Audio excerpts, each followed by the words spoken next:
Hi guys, welcome back to my channel. So in this video, I'm going to explain you what is a HAR capture.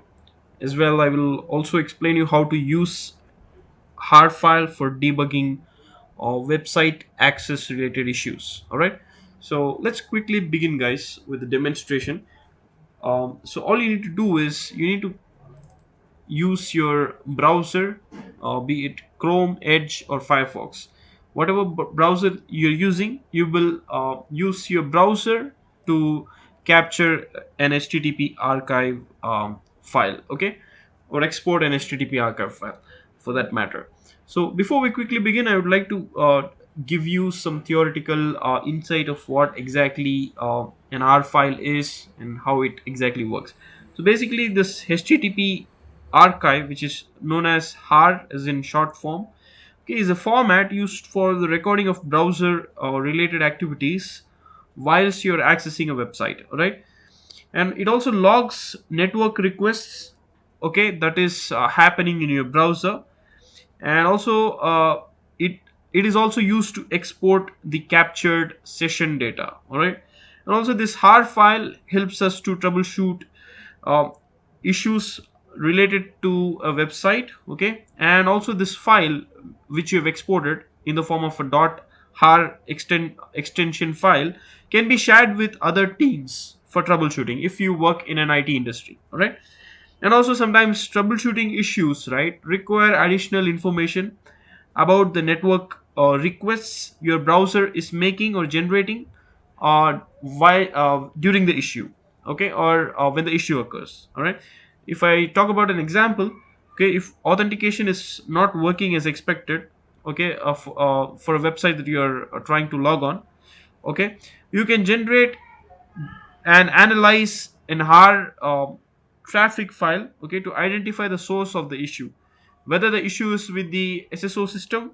okay, single sign-on system, or with the application or the web application that you're trying to access to or log into. Okay, also the file, also this file can be used to debug the performance and page rendering issues, okay, on the websites. Okay, so and also sometimes, right, if you have opened a support ticket, okay, with the actual website vendor, the website vendor may ask you to attach or include a HAR file in your support ticket, okay, that can help either vendor or the website owning team, okay, to speed up the resolution process or the troubleshooting process, to expedite the troubleshooting process, where this HAR capture file will come very handy. All right, and also this file keeps tracks of each resources that are loaded within the browser, along with the timing information of those resources. All right, and also the extension of the file, HAR file, like I said, it ends with .har format. Okay, and also if you feel that the HAR file is very huge or in humongous size, you can also compress this HAR file, all right, by using some zip tools, right. And also keep in mind that HAR files, right, this HAR file contains all the sensitive data, including the content of the web pages you download, okay.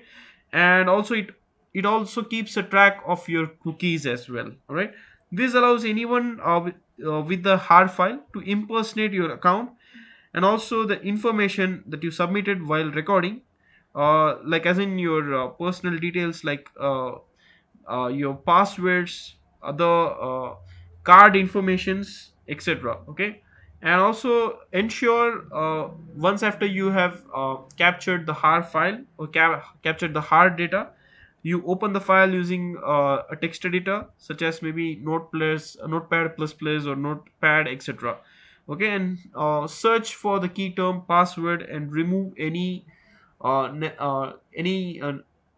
pointing information that has sensitivity information like your password, etc., and remove it from the HAR captured data. Okay, remove all details containing uh, password information. All right, and this is one point to be noted.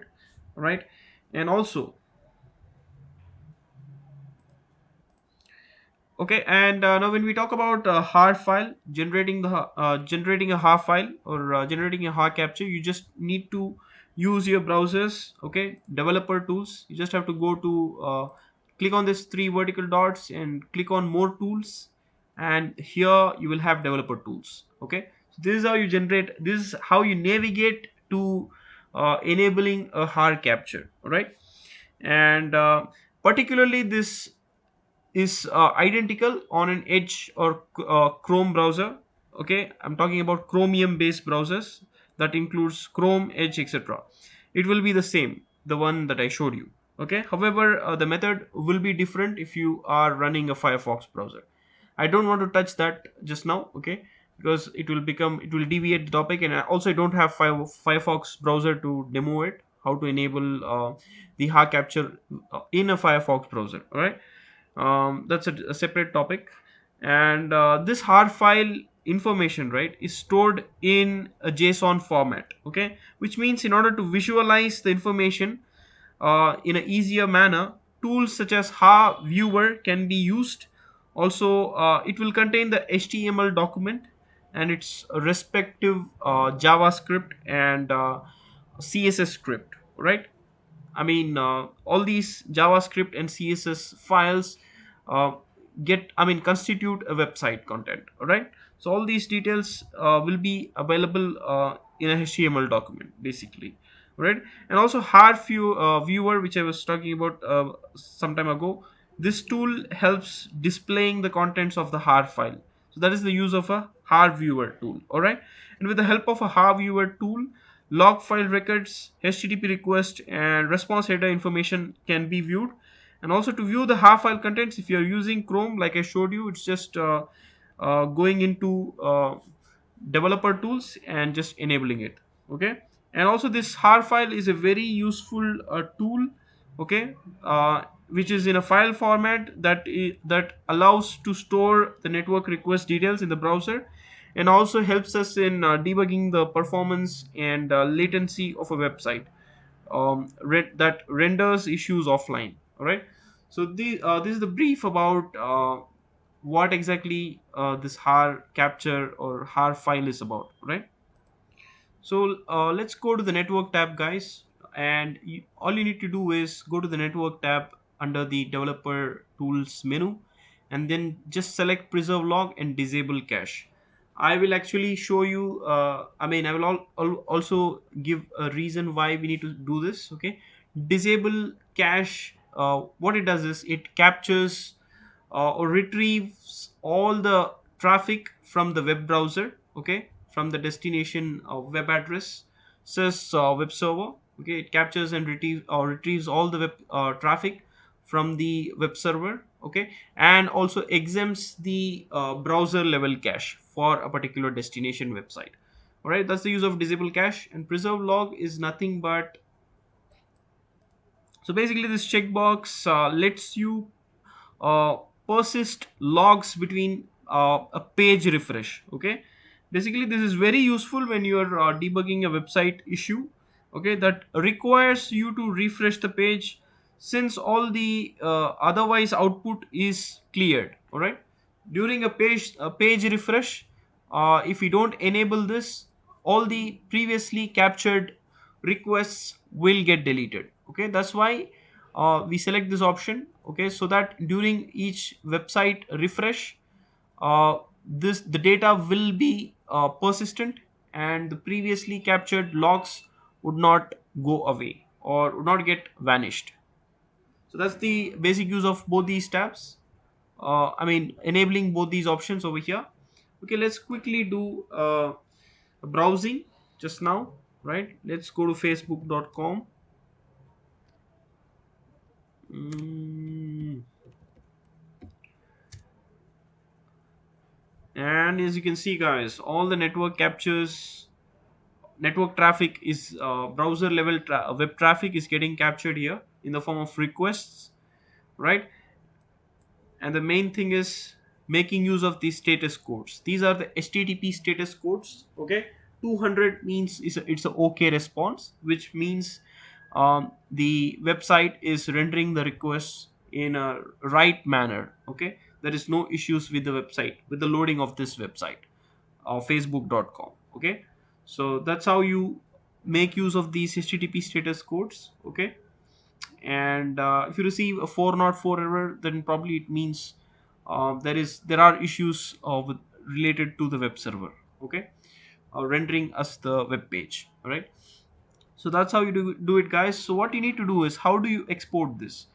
For example, let's say I'm just selecting this manifest request over here, and if I right click, right, what I will do is I just need to select the option save all as har with content. If you select that, you will see a har file will get generated just now. Okay, you can go to documents and you can just save it. All right, and yeah, so that's how you do it, guys. Another option is over here. You will see um, export har option over here. Okay, you can click this and you can save the file in a similar manner. Okay, there are two ways of doing it. Okay, and I'm just going to give facebook.com underscore chrome, and that's it. That's how you export that's how you export a log, guys, har captured. Okay, and you can if you see this, if I expand the chrome browser, you will see all the details over here of every request that is flowing or rendered via the browser session. There are a lot of requests. Okay, you can get all the information related to the um, method that is being used. That fetches you the information. It's the get method, right? And it also has the response headers available. Also, if you see, if you dig in further, there is a right arrow key, two right arrow keys here. And if you see the timing, it will show you the time through which the web server responds you. Okay, you can see here,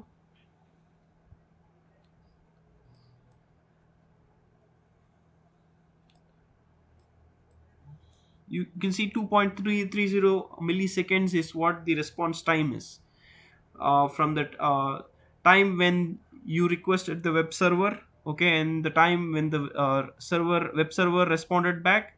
Okay, and this is the overall time it took to download the content, which is 47.15 milliseconds. Okay, and this will be little difficult to read or visualize the data. So in order to visualize the data in a very easier fashion, you can use some tools over here. You can just go to let me open up the chrome browser. Okay, this is the chrome browser. If you go to more tools and if you go to extensions, right, if you just type here har viewer. Otherwise, you have to download it from a Google search, har extension chrome. So this is the extension that I was talking about, har archive viewer. Okay, you can just add to chrome. Right, it's asking me to log in. I just don't have that now. Instead, what I will do is I will use another tool which is known as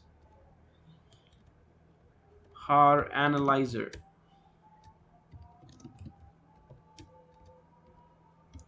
Har analyzer chrome.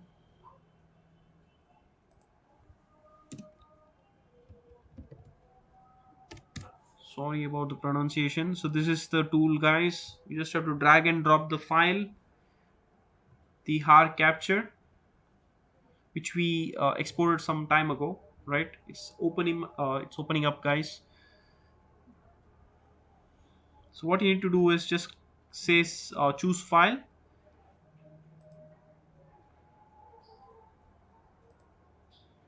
and just go to documents.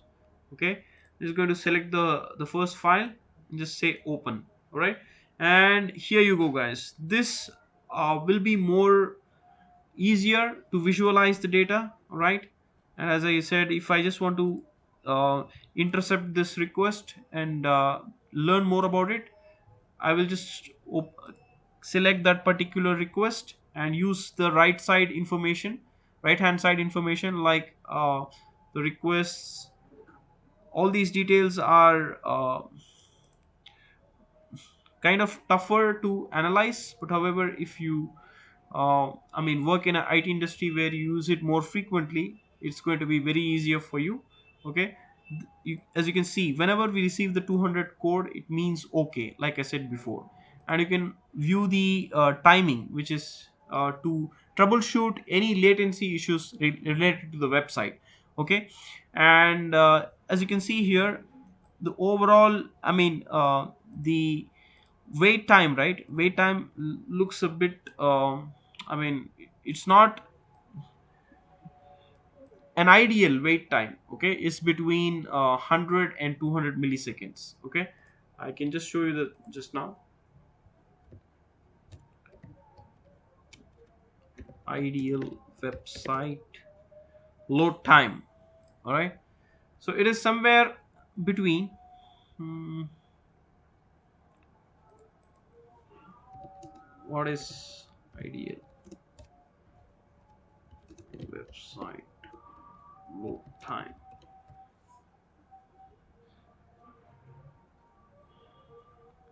or response time. Okay, so as you can see here, an ideal server response time, the web server response time should be lower than 200 milliseconds. Okay. Like I said, anywhere between 100 to 200 milliseconds will be ideal. Okay, if it goes beyond that, there may be some latency issues either within your network or within the web server's network, right? So that is where this timing tab comes in very handy to you. Okay. And so that's how you do it, guys. Like there is no exact use case just now for me to show you how exactly to troubleshoot or debug an issue with a website in real time just now, because I don't have a valid use case just now. But if I find one, I will make a separate video on that. Okay, but for now, this is how you use it. You use the Google's HAR analyzer, okay, to view the HTTP exported HTTP archive captured traffic data. Okay, and if you found this video helpful, please hit the support button and do not forget to subscribe my channel. We'll meet in the next video with more useful content like this. Thank you so much and have a wonderful day.